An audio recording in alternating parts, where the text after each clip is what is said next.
नमस्ते प्रणाम। हम भोजपुरी सिंगर विकास पाल। एक नया चैनल हमार ओपन हो रहा बा, ऊपर रंगदारी संग गाना आ रहा बा भैया। आप सब सुनी जा, भाई के शेयर करिया, लाइक करिया, कमेंट करिया। ऑडियो आ रहा बा भैया, पहले बता देते नहीं। वीडियो आई तो 2-4 महीना 6 महीना के बाद वीडियो मिली, धीरे धीरे मिली।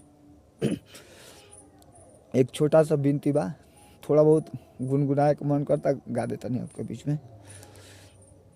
पगला के भेष में बन के तू अइला, काहे के कोशिश कैला अपने जुनून में, काहे के कोशिश कैला अपने जुनून में। केहू से केहू कम नहीं बाटे, दुनिया में एक एको बाटे बीमारी।